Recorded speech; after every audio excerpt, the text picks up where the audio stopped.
Señor mío y Dios mío, creo firmemente que estás aquí, que me ves, que me oyes.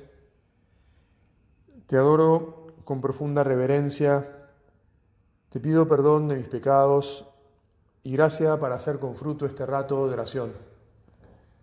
Madre mía Inmaculada, San José, mi Padre y Señor, Ángel de mi guarda, intercedan por mí. Bueno, antes de empezar, después de tener una charla con uno de ustedes, decidí que voy a hacer las meditaciones que quedan un poco más cortas y que a los que quieran, después de terminar la meditación, los voy a invitar a ir al living y allí conversar sobre lo que proponemos en la meditación, de manera que nos podamos enriquecer, insisto, libremente, cada uno con las propias experiencias sobre el tema tratado. No es obligatorio, pero pienso que vale la pena escucharnos unos a otros un poco más. Tiene razón, y era algo que yo ya tenía en la cabeza, pero que me lo dijo, me parece que gatilló una necesidad.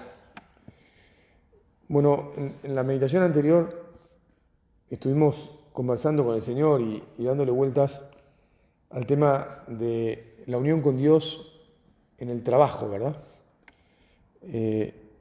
Y cómo poder servir con amplitud de miras, con grandeza de corazón, y cómo eso se hace realidad en la medida que estamos unidos a Dios. Y lo perdemos, se nos escurre, si se nos achica el corazón por el egoísmo y por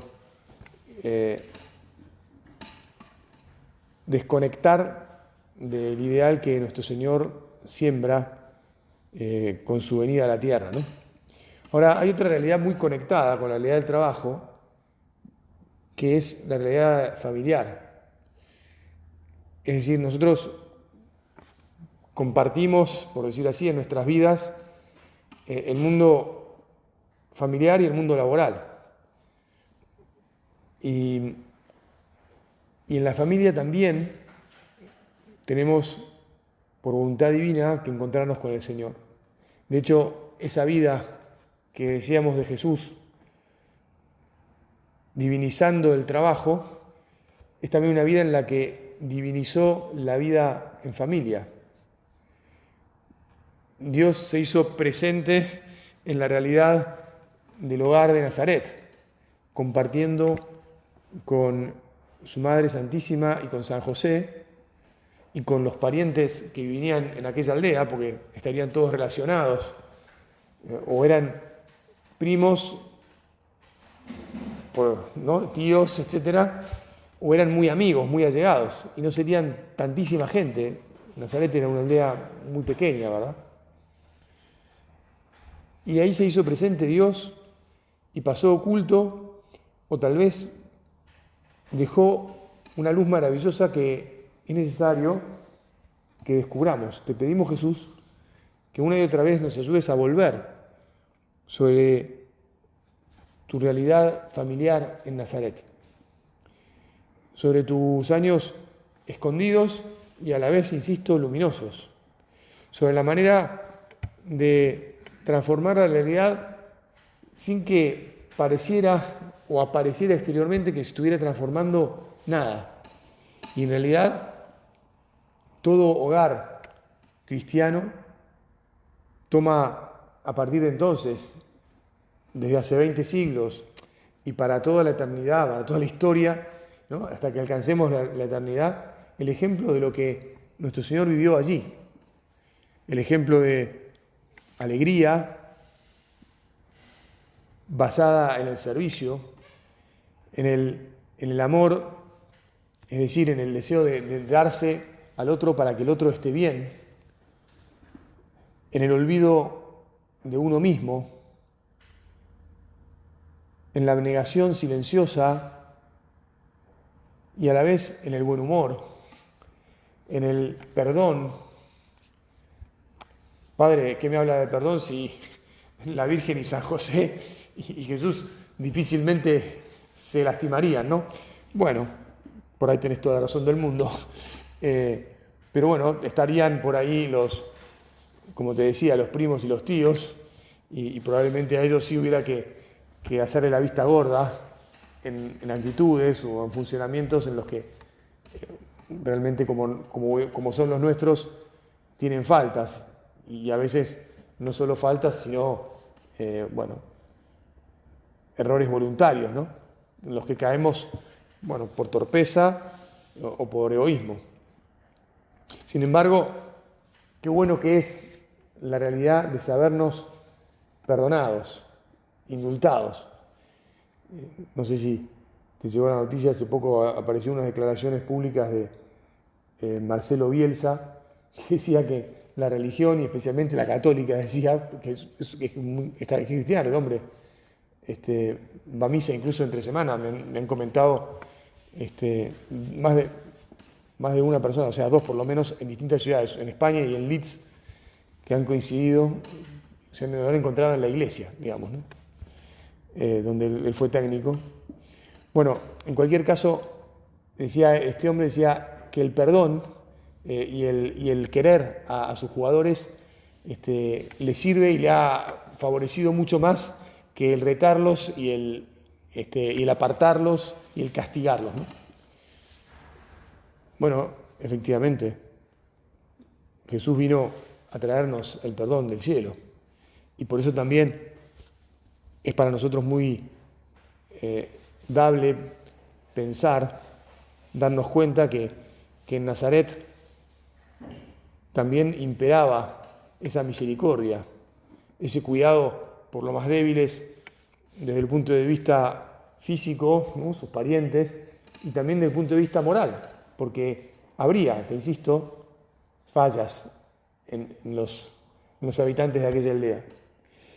Y todos estarían encantados de encontrarse en el pozo donde iban a buscar el agua, que sería el lugar donde más se reunirían, o tal vez en los juegos, cuando se daban en el día sábado, que por ahí en el día que se reunían al salir de la sinagoga un poquito, aunque eran estrictas las normas sobre lo que se podía hacer y no se podía hacer, probablemente era el día de reunión social más importante.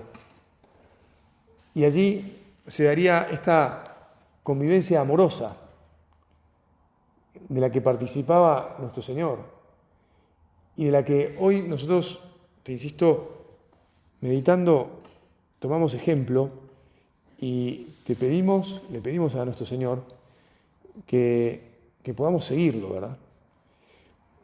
Que aprendamos a forjar nuestra personalidad, aun cuando ya seamos grandes, porque todos los que estamos aquí, si no tenemos 50, estamos llegando, digamos, ¿no? O están llegando, y es una edad más que adulta, pero no es una edad en la que uno pueda decir, bueno, ya colgué los botines, no voy a mejorar más de lo que mejoré. No, de ninguna manera. Cada edad tiene su propia maduración, o su propia madurez, tal vez habría que decir, y por lo tanto también su meta a la que alcanzar. El que está recién casado tiene que aprender a ser esposo noble. El que tiene sus primeros hijos tiene que aprender a ser padre. Y el que tiene ya hijos más grandes, aprender a ser padre de hijos adultos, aprender a soltarlos, aprender a hablar con ellos desde otro lugar, aprender a escucharlos. Y después, cuando ellos tienen sus hijos, aprender a observar sin la posibilidad de meter mucho la cuchara, porque no lo van a dejar a uno, ¿verdad? Y a la vez hacer de abuelo, que es toda una ciencia aprender a hacer de abuelo, desde donde uno puede transmitir también tanta riqueza, de un modo distinto, pero... Y todo esto, de vuelta, te insisto, miremoslo en la vida de Jesús. San Joaquín y Santa Ana, los padres de la Virgen, eran parte, hasta cierto punto, hasta cierto momento, fueron parte de esa vida, de la aldea. Y también fueron abuelos y también intervendrían en las conversaciones de los primos de Jesús con los parientes, de las primas de la Virgen, de San José, y transmitirían sus creencias, su fe, la fe del pueblo de Israel, servirían a los otros, dejarían derramar su alegría, eso que los había hecho crecer como personas de bien, que imaginamos que serían, porque está claro, ¿no? Dios no eligió una familia real para que se encarnara a Jesús, pero tampoco eligió una familia de delincuentes. No era posible, ¿verdad? No en vano, nuestra fe nos enseña que la Virgen fue preservada del pecado original, con lo que San Joaquín y Santa Ana pues serían unos maravillosos padres de semejante criatura en la que no había esta debilidad con la que todos venimos a la tierra.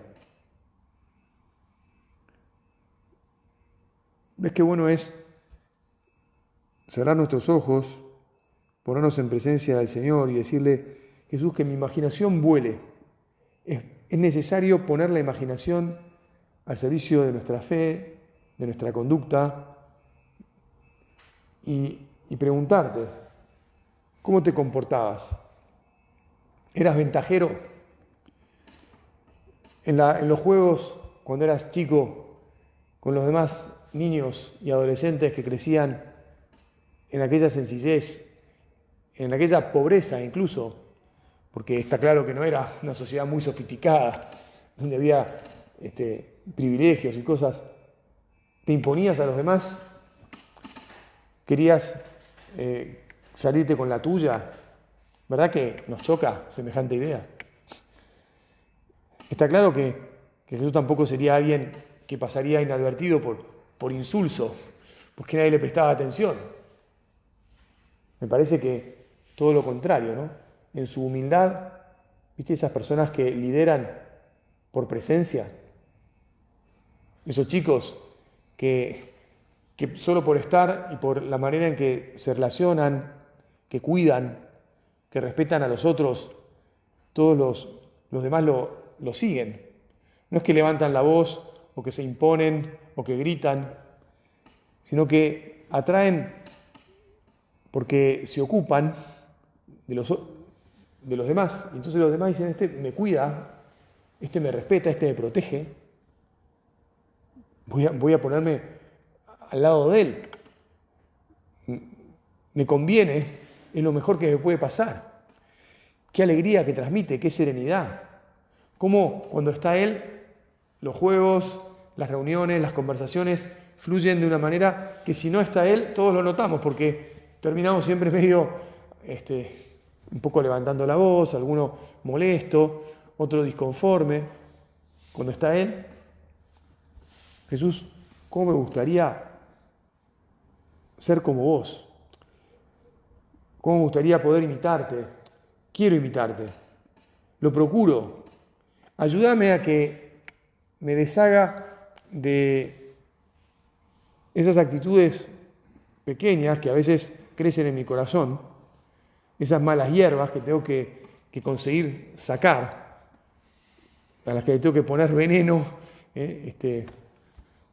para que no se desarrollen, para que no ahoguen lo bueno que también encuentro ahí en mi vida, porque está claro que tenemos muchas cosas buenas. El Señor, ya decíamos antes, en el aspecto laboral, ¿no? Tenemos muchos dones, mucha inteligencia, muchas capacidades, mucha voluntad. Y también en nuestra vida de convivencia también tenemos muchos dones. Y tenemos defectos con los que hay que luchar, a los que hay que trabajar para que no nos ahoguen, para que no nos roben la humedad del suelo que compartimos. Es decir, nosotros mismos se dan ambas cosas y tiene que ser más lo bueno lo que da sombra, lo que da frutos, que aquello que tiene espinas y que pincha y que molesta, ¿no? Que roba. Son un poco metáforas, pero que me parece que nos ayudan a decir, bueno, sí, Señor, es verdad, es necesario reconocer, es necesario escuchar y es necesario trabajar. Es decir, sacar propósitos concretos, darme cuenta que ya a un hijo que tiene 15 o 16 años no me puedo dirigir de la misma manera que cuando era más chico. Tengo que hacerle más preguntas en vez de decirle demasiadas cosas o darle órdenes. Tengo que hacer que reflexione, tiene que sentir que lo escucho. También el pequeño necesita escuchar, percibir que lo escucho. Pero cuanto más grande, más necesario se vuelve, ¿no? Bueno, no quiero saltar porque estamos en el ámbito familiar y ya tocamos el ámbito profesional, pero es lo mismo que sucede con los colegas, con las demás personas que convivimos, ¿verdad? En última instancia, somos el mismo yo que necesita mejorar, que necesita contemplar la vida de nuestro Señor y sacar conclusiones en los distintos ámbitos en los que nos movemos. Bueno, solo una idea más y, como te decía, lo hacemos más breve y después los que quieran compartimos algunas cosas en el living, ¿no? La idea de las tareas, para ir a alguna cosa bien concreta, ¿no? Las tareas que considero que debo hacer y las que tal vez injustamente o pienso que ya no son mi responsabilidad, ¿no? Bueno, porque yo ya soy el padre, ¿viste? Ya tengo una cierta edad, que eso lo hagan los chicos, o que se ocupe otra persona. Alguna limpieza, levantar determinadas, no solo las cosas de la comida, que son bastante obvias, sino los restos de los perros, digamos. A veces uno dice, bueno, fulanito, tu encargo es los perros. Vos querías perros, ahora ocupate, ¿no? Esa es una manera. Otra manera es, vení Juan, vamos juntos, vamos a juntar lo que hizo tal perrito, como se llame, ¿no? Y entonces en eso compartir, y el hijo, tu hijo, tu sobrino, tu nieto, quien sea, ¿cómo te va a mirar? Si ve que vos hacés lo mismo con él y lo acompañás y estás con él, y cómo vas a hablar con él ahí, en ese momento, y tal vez te quedarás, y cómo entonces vas a influir y vas a transmitir.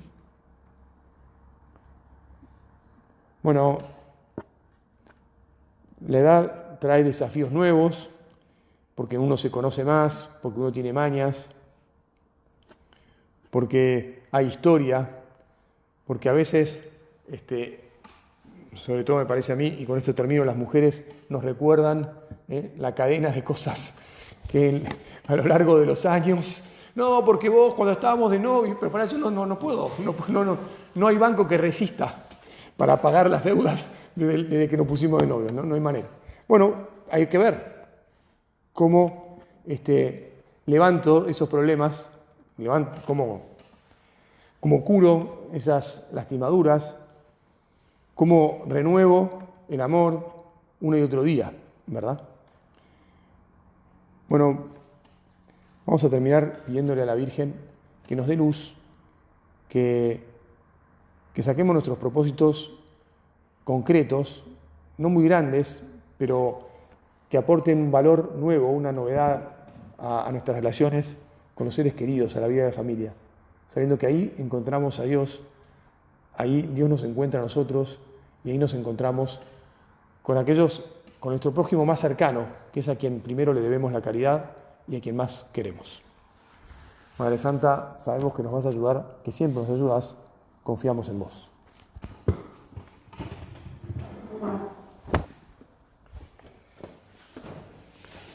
Te doy gracias, Dios mío, por los buenos propósitos, afectos e inspiraciones que me has comunicado en esta meditación. Te pido ayuda para ponerlos por obra. Madre mía Inmaculada, San José, mi Padre y Señor, Ángel de mi guarda, intercedan